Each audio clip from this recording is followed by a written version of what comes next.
আসসালামু আলাইকুম। আজকে 17 নভেম্বর বাংলাদেশের জন্য এটি আজকে খুবই একটি উত্তেজনাকর একটি দিন। কারণ হচ্ছে আজকের দিনে বাংলাদেশ আওয়ামী লীগের সভাপতি এবং সাবেক প্রধানমন্ত্রী শেখ হাসিনার মানবতা বিরোধী অপরাধের রায় প্রদান করা হবে। তো এই রায় প্রদান করাকে কেন্দ্র করে আজকে বাংলাদেশের সবারই এই আদালতের দিকে চোখ থাকবেন। তো সেই বিষয়ে আমরা আজকে আলোচনা করব যে যে আদালতে তার বিচার হচ্ছেন সেই আদালত কিন্তু শেখ হাসিনাই গঠন করেছিলেন। তো শেখ হাসিনা কি নিজেই নিজের গর্তে পা দিলেন, সেটা জানতে আজকে আমাদের সাথেই থাকুন। অবশ্যই আমরা আপনাদেরকে ভালো কিছু জানানোর চেষ্টা করব। তো ধন্যবাদ সকলকে।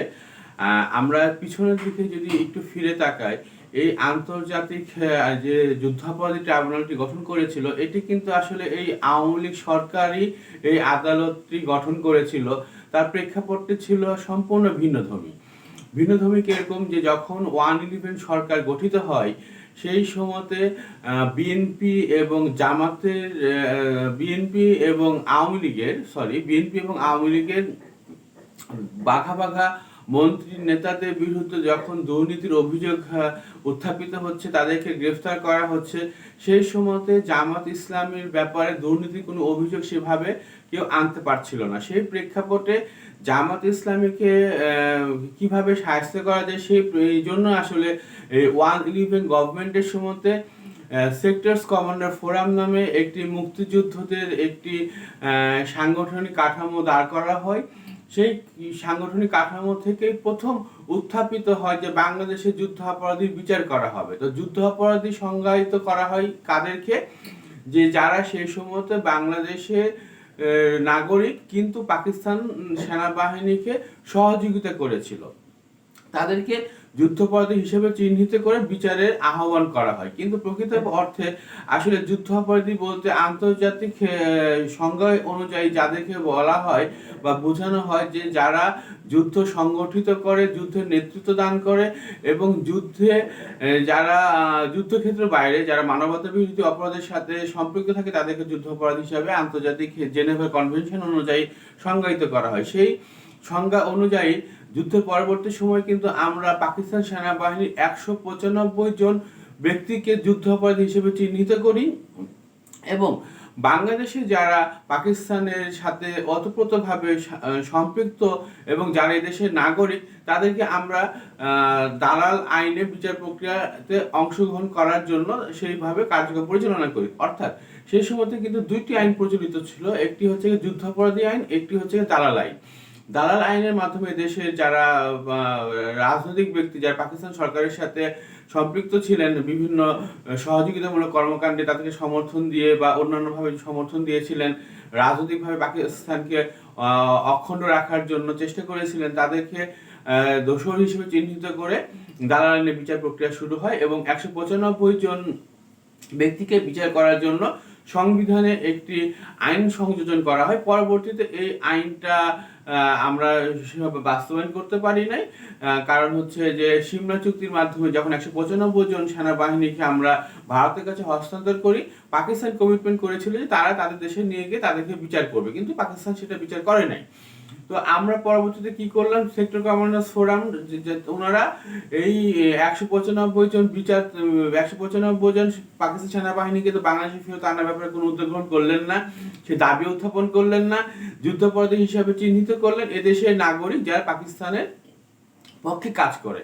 এবং সেই হিসাবে জামাত ইসলামী যেহেতু পাকিস্তান সরকারকে সমর্থন করেছিল, পাকিস্তান ভাঙ্গার বিরোধিতা করেছিল, বাংলাদেশ রাষ্ট্র অভ্যুত্থানের ব্যাপারে তাদের দ্বিমত ছিল, সেই জন্য জামাতের নেতাদেরকে আমরা এই আইনে আওতায় নিয়ে এসে বিচার প্রক্রিয়ায় অংশগ্রহণ করাই।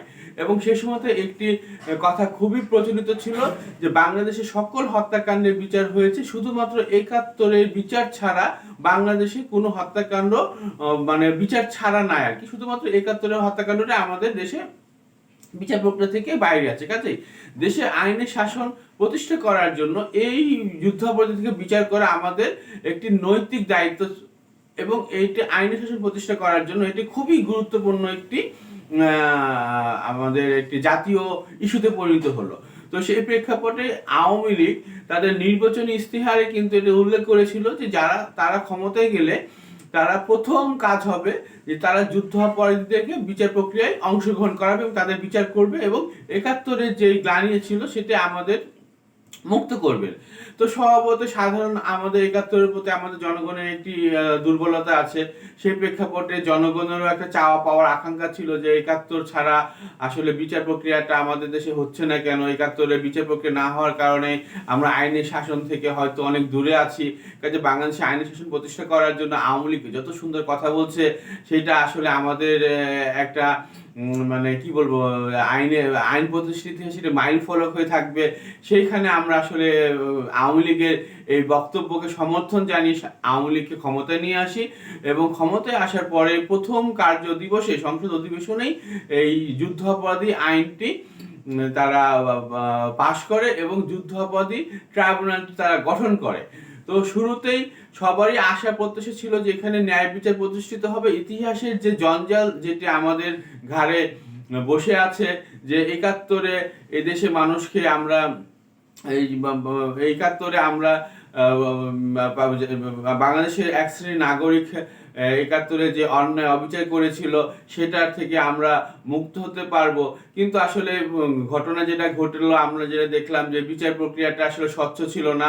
বিচার প্রক্রিয়া আইনটা যেটা সেখানে আসামি পক্ষের আত্মসমর্পণের কোনো সুযোগ ছিল না সেরকম, এবং আইনটা এতটাই মানে স্ট্রিক্ট ছিল যে এখানে বাদী পক্ষের যারা তাদেরই বিচার প্রক্রিয়াতে তারাই বেশি পরিমাণে সুবিধা পাচ্ছিল। আসামি পক্ষের আসামি পক্ষ যে অপরাধী সেটা প্রমাণ করার জন্য তো এখন ফৌজদারি আইনে যেমন চাক্ষুষ প্রমাণের মাধ্যমে আমরা একজন ব্যক্তিকে বিবেচিত করতে পারি যে সে আসলে অপরাধী কিনা।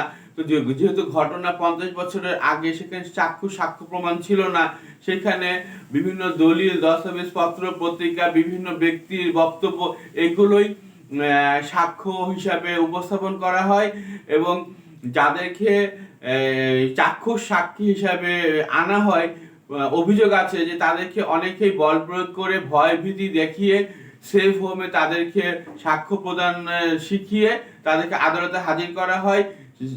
তার দৃষ্টান্ত আমরা দেখেছি যে মৌলানা আমাদের শ্রদ্ধেয় ব্যক্তি সায়েদী সাহেবের যখন বিচার প্রক্রিয়া শুরু হয় সেই ক্ষেত্রে সুখরঞ্জন বলি নামে এক ব্যক্তিকে জোর জবরদস্তি করে ওনার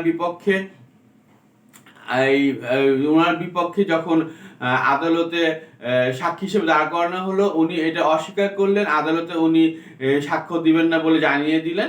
তো ওনাকে পরবর্তীতে জোর জবরদস্তি করে সীমানা পার করে দিয়ে তো ওনাকে গুম করা হয়।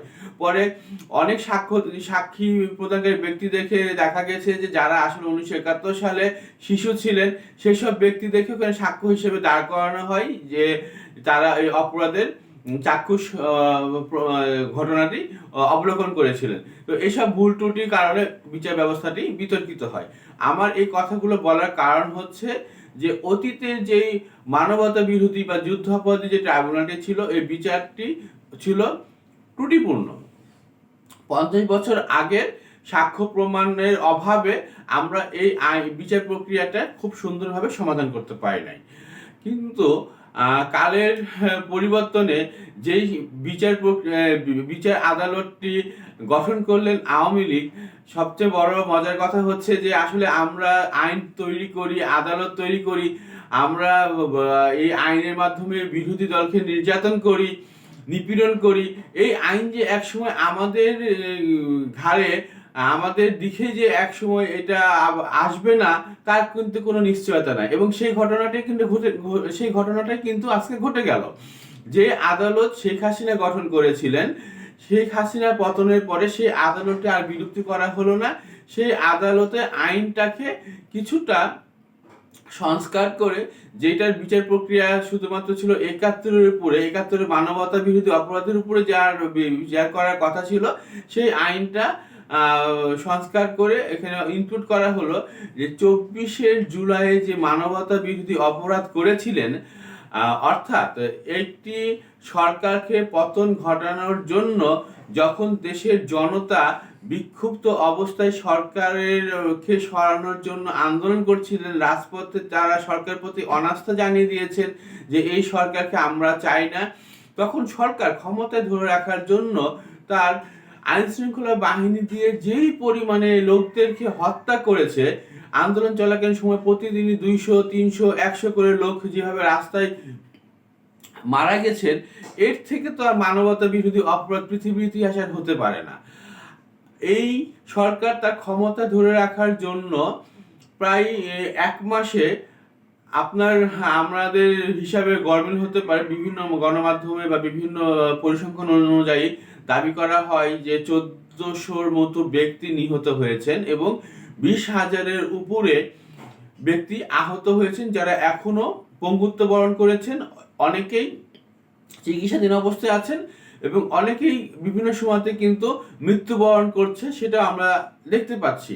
তো এই পরিমাণ ম্যাসাকার যেই সরকার করেছেন, তো সেই সরকারকে তো মানবতা বিরোধী অপরাধে অভিযুক্ত হতেই হবে এবং এই ঘটনার নির্দেশদাতা হিসাবে সাবেক স্বরাষ্ট্রমন্ত্রী এবং সাবেক প্রধানমন্ত্রীর অনেক ফোন কল অলরেডি ট্রাইব্যুনালের হাতে হস্তগত হয়েছে এবং এসব ফোন কল দিয়ে অকাট্যভাবেই আদালতে রাষ্ট্রপক্ষ প্রমাণ করার চেষ্টা করছেন যে সুপিরিয়র রেসপন্সিবিলিটি প্রধানমন্ত্রী ছিলেন, প্রধানমন্ত্রীর নির্দেশেই তার অধীনস্থ কর্মকর্তারা অর্থাৎ স্বরাষ্ট্রমন্ত্রী থেকে পুলিশের আইজি থেকে বিভিন্ন জেলার এসপি, তাদের কাছে বার্তা দেওয়া হয়েছিল যে যে কোনো মূল্যে সরকারকে টিকে রাখার জন্য গণহত্যা পরিচালনা করতে হবে এবং জনগণের বিপক্ষে অস্ত্র ধরতে হবে।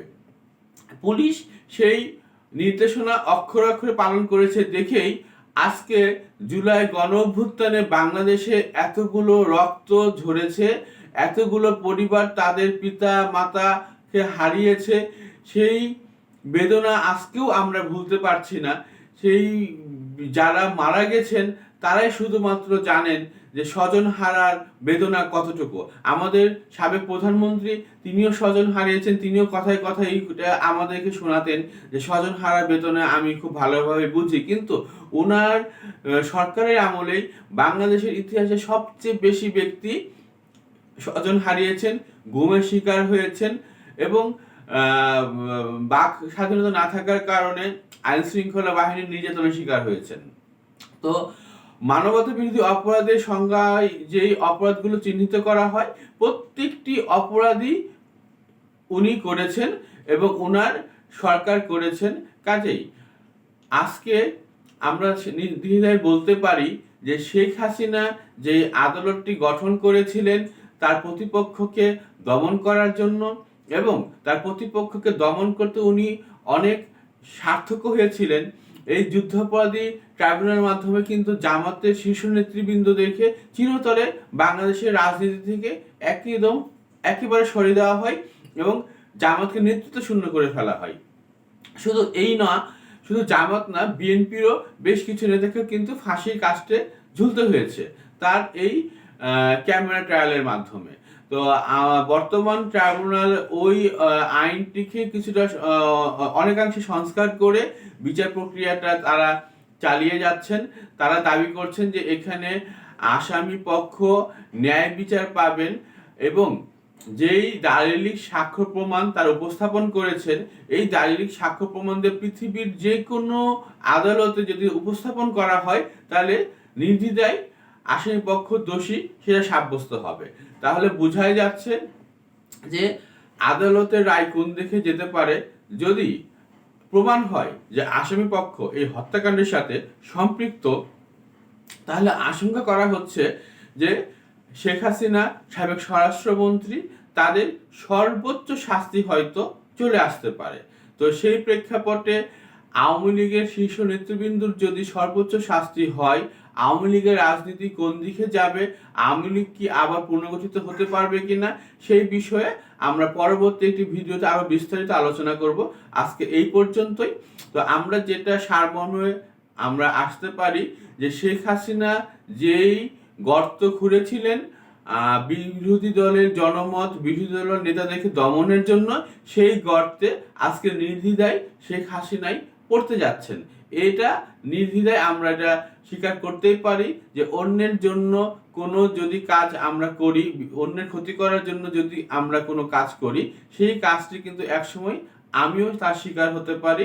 যার কারণে আমাদের রাজনীতিবিদদের এখান থেকে শিক্ষা নিতে হবে যে আমরা যেন সকলে সহমতের প্রতি শ্রদ্ধাশীল হই এবং বাংলাদেশে এমন রাজনৈতিক ধারা আমরা প্র্যাকটিস করি যেখানে বিরোধী মতকেও আমরা সহ্য করতে পারবো।